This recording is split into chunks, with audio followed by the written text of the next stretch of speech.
Olá, galera, tudo bem? Vamos corrigir as nossas atividades de história. E aí, tudo tranquilo? Dúvidas, se vocês tiverem, vocês podem entrar em contato comigo, tá bom? A gente resolve. Vamos lá, vamos corrigir as nossas atividades.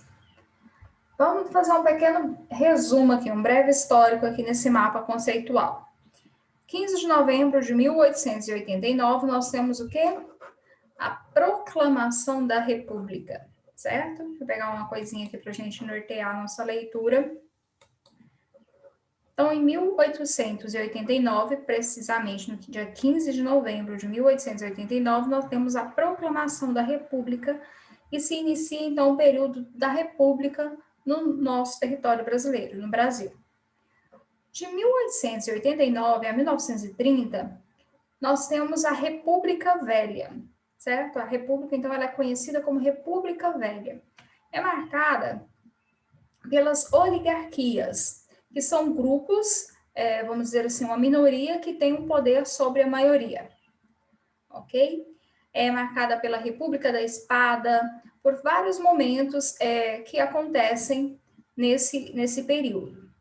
Depois, nós temos a Revolução de 1930. Essa revolução surge principalmente buscando o fim dessa República Velha, que por muito tempo houve uma troca de poder aqui na República Velha entre políticos de São Paulo e de Minas, produtores do café e do leite, conhecida também como a República do Café com Leite, tá? E a Revolução de 1930 vem trazer Getúlio Vargas ao poder. Getúlio Vargas, através de um golpe que acontece, ele é colocado, então, ali no poder.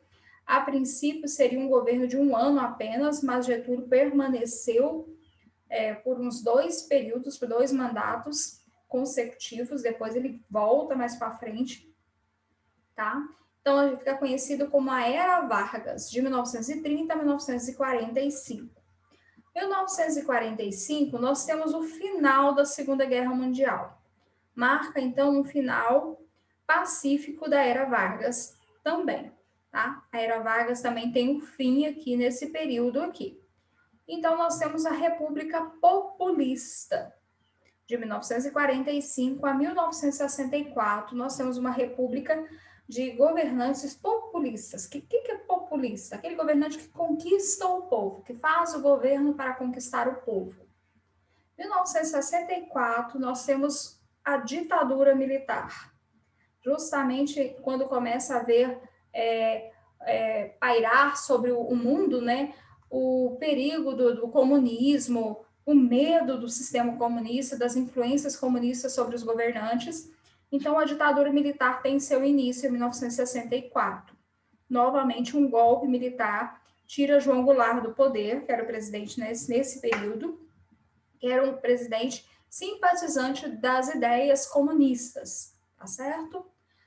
Fim da ditadura militar em 1985. Começa, então, a nova república que vai até a nossa atualidade. Então, essa nova república se inicia com o fim da ditadura militar, com a eleição indireta do primeiro presidente civil em 20 anos, Tancredo Neves, que não assume o poder, né, porque ele vem a falecer. Então, é a primeira eleição, só que é uma eleição indireta, ela não é de voto popular. A primeira eleição de voto popular, ela é muito recente. Ela é de... agora eu não posso nem falar a data, que é perigoso eu errar, mas foi do Fernando Collor, tá certo? Foi a primeira eleição direta, a primeira eleição que votamos, fomos às urnas, ok? Então, a gente tem um breve resumo da nossa república. Vamos, então, seguir o nosso caminho.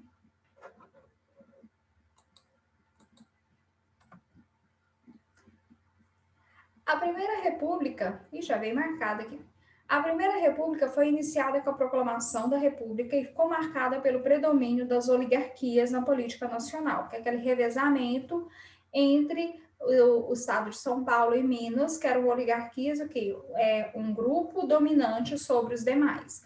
Esse período encerrou-se em 1930 e ele ficou chamado também de República Velha, como já está marcado aqui, já veio desde o começo, né? Esse período da Primeira República, ele é conhecido como República Velha. E dentro desse período da República Velha, aconteceu a República Oligárquica, aconteceu a República da Espada, o movimento aqui, eles aconteceram dentro desse período da República Velha, certo? Durante o período das oligarquias, qualquer tipo de manifestação contra o poder era fortemente combatido. Então, durante esse período das oligarquias, desse poder que estava na mão de uma minoria, qualquer um que fosse contra esse poder era fortemente combatido. Entretanto, vários foram os grupos que protestavam contra os atos do governo e partidos daquela época. Mesmo havendo repressão, as pessoas lutavam, iam às ruas, manifestavam-se contra essas oligarquias. Fato é que tivemos então o fim dessas oligarquias com o golpe militar. Por conta disso, conflitos se instalaram no momento político brasileiro. Vários conflitos isolados, então, foram acontecendo. Então, ele pede aqui para nós, ó, cite alguns desses conflitos. Então, é para a gente citar alguns conflitos que aconteceram no período da República Velha, ok? Aqui na foto, ó, na imagem, a gente tem algumas representações desse conflito. Olha só que interessante esse aqui, ó. Deixa eu pegar um negocinho para marcar. Revolta da vacina. No período em que se inicia o processo de vacinação no Brasil, né, a descoberta de muitas vacinas e começa a haver a vacinação da população, há um grupo que se põe contra a vacina. Parece uma coisa bem atual hoje, né? Então, isso já vem de tempos antigos. As pessoas têm esse medo das coisas, né? Do estranho, daquilo que não é habitual. Vamos ver aqui, então, quais são os conflitos que vocês poderiam colocar que estão no texto. A Guerra de Canudos, Revolta da Armada, Guerra do Contestado, a Revolta da Vacina, a Revolta da Chibata, entre várias outras revoltas que aconteceram nesse período. Beleza? Então tá aqui, ó. Deixa eu marcar aqui para vocês. Essa é a nossa resposta, tá bom? Tranquilinho. Opa. Certo. Toda a Primeira República pode ser dividida em 3 grandes fases. A Primeira República, a República Velha, ela pode ser dividida em 3 grandes fases. Preencha o quadro a seguir.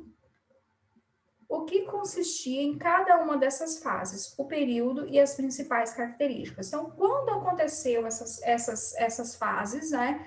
Quais as principais características de cada uma delas? Fases. Quando que foi?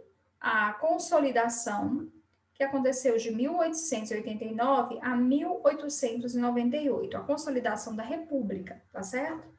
Período marcado pela consolidação das estruturas políticas e econômicas da Primeira República. Foi assinalado por uma crise na política e na economia. É o período de transição aqui, vamos assim dizer, né, do período imperial para a República. Institucionalização, 1898 a 1921, período no qual a estrutura política da Primeira República estava devidamente consolidada. Aqui se definiram políticas como a dos governadores e a do café com leite. Então, nesse período aqui, a República ela já está consolidada, ela já está construída, formada, tem corpo. E agora ela já começa a definir alguns aspectos específicos, como a política dos governadores e a política do café com leite, que a gente vai falar daqui a pouco, mais um pouquinho sobre isso. A crise, né? A fase que vem a crise.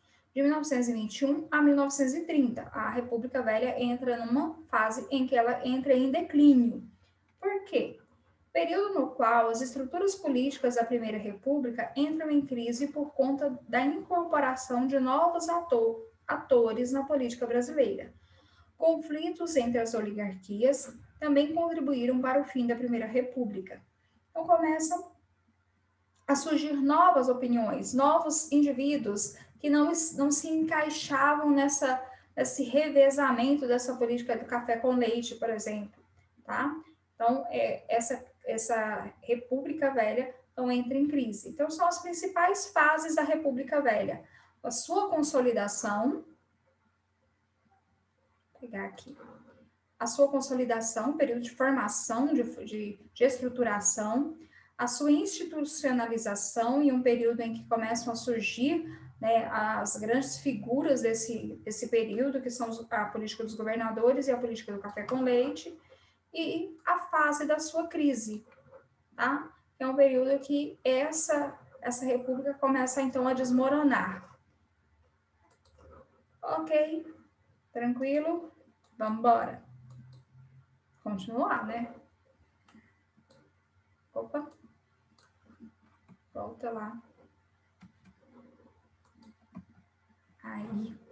A política dos governadores e a política do café com leite foram características muito importantes da Primeira República. Elas sustentavam as estruturas no âmbito político do Brasil. Essas políticas foram muito importantes porque reduziram os conflitos entre as oligarquias. Faço uma síntese dessas duas características políticas do Brasil da Primeira República, destacando o que foi cada uma delas, seus objetivos e como funcionava. Então, nós tivemos a política dos governadores e a do café com leite, que foram características, né, importantes da Primeira República. Elas sustentavam as estruturas de um âmbito político, tá? Elas sustentavam a estrutura dessa política nesse período aqui. E essas políticas foram muito importantes, porque reduziram conflitos entre as oligarquias, tá? Entre esses grandes atores que se achavam, então, dominantes desse período. Então, a política dos governadores. Vamos entender aqui o que foi a política dos governadores. Olha, também conhecida como política dos estados, foi criada durante o governo de Campos Salles, presidente do Brasil entre 1898 a 1902. Foi com a política dos governadores que o funcionamento político brasileiro na Primeira República foi estruturado. Nesse período aqui que a República é estruturada. Por meio dessa política, foi possível realizar uma aliança entre executivo e legislativo.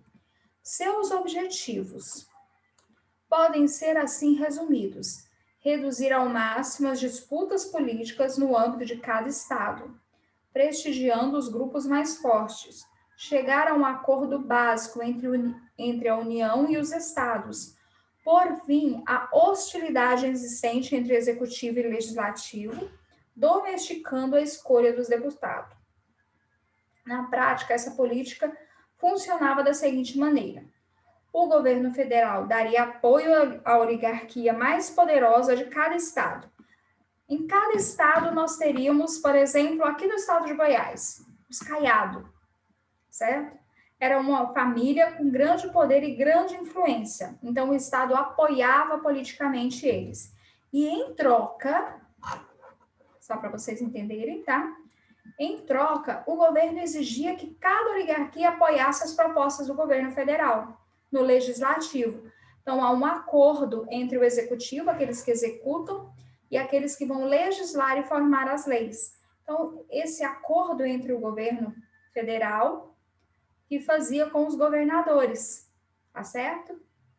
Ele colocava, então, esses líderes da região mais prestigiados, mais fortes, vamos dizer, mais ricos, né, no poder, e em troca eles apoiavam tudo aquilo que o governo federal desejava, então, legislar, beleza? Então, essa é a política dos governadores. É uma troca, basicamente, política dos governadores, uma troca de favores, né? Basicamente foi isso durante um período. Então, depois da política dos governadores, nós vamos ter, deixa eu limpar aqui, a política do café com leite. Essa é muito conhecida, tá? A política do café com leite, que é um conceito clássico quando nos referimos à Primeira República. Essa política ganhou força no Brasil, sobretudo a partir de 1913, com a assinatura do Pacto de Ouro Fino entre as oligarquias de São Paulo e Minas Gerais. Então, aqui nós vamos entrar em destaque aqui, ó, São Paulo e Minas, dois estados fortes. Esse conceito refere-se ao revezamento dos candidatos, um revezamento dos candidatos à presidência. Então, num período de eleição, candidatava-se um candidato de São Paulo, no outro período já agora era um candidato de Minas, e eles iam se revezando, certo? Segundo esse pacto, paulistas e mineiros alternavam na presidência da República. O nome Café com Leite faz referência ao fato de que São Paulo era produtor de café e Minas era o maior produtor de leite, tá? Por isso, então, esse nome da República Café com Leite. Eram os grandes mandantes desse período aí, podemos assim dizer. Então, aqui a gente tem, então, os fatores, os principais momentos, né, da Primeira República, da República Velha, que foi a política dos governadores e a política do café com leite. Por isso que a alternativa 1, lá no começo, não poderíamos colocar todas como verdadeiras, porque não foi um período, vamos assim dizer, quer ver? Vamos voltar lá no comecinho aqui, ó, só para vocês entenderem. Aqui, ó. Fala que foi república da oligarquia, não foi a república, foi a política das oligarquias, né? A política do café com leite e a política da espada. Vamos então. Bora. Quinta, durante o período do Brasil República, o país passou por diferentes governos, incluindo períodos da ditadura militar. A linha do tempo a seguir representa o período republicano, de 1889 à atualidade. Preencha a linha do tempo com o nome de cada uma das fases e o que marcou o início e o fim de cada uma delas, bem como as principais características. Então, olha só, trouxe para vocês aqui preenchidinho, bonitinho, de 1889 até 1985. 1889. República Velha. Então, a característica dela aqui, embaixo, inicia com a proclamação da República, termina com a Revolução de 1930. Foi dividida em República da Espada e República Oligárquica. 1930 a 45, a Era Vargas, que nós até falamos lá no início, não é? Inicia com a Revolução de 30 e termina quando o presidente se viu obrigado a convocar eleições que elegem Gaspar Dutra. Foi dividida em governo provisório, governo constitucional, ou presidencial e o Estado Novo. 1945 a 64, República Populista. Inicia com a posse do presidente Gaspar Dutra e termina com o golpe militar, promulgando a 5ª Constituição do Brasil, que garantia direitos civis e eleições livres, marcada por fortes tensões políticas e pela política de desenvolvimentista. 64 a 85, nós temos o período da ditadura militar, que inicia-se com o golpe militar e termina com as diretas já, tá? 1985, Nova República, inicia com a eleição de Tancredo Neves pelo Congresso Nacional e vai até os dias de hoje. Tá bem tranquilo aqui, beleza? Faz um print aí da tela e dá para vocês copiarem tranquilamente aí esse esqueminha no caderno de vocês. Então, galera, muito obrigada pela atenção. Dúvidas, só me procurar no privado, tá bom? Não esqueçam de deixar o nome e a turma de vocês. No caso do EJA, só o nome de vocês, que eu vou colocar, então, a presença.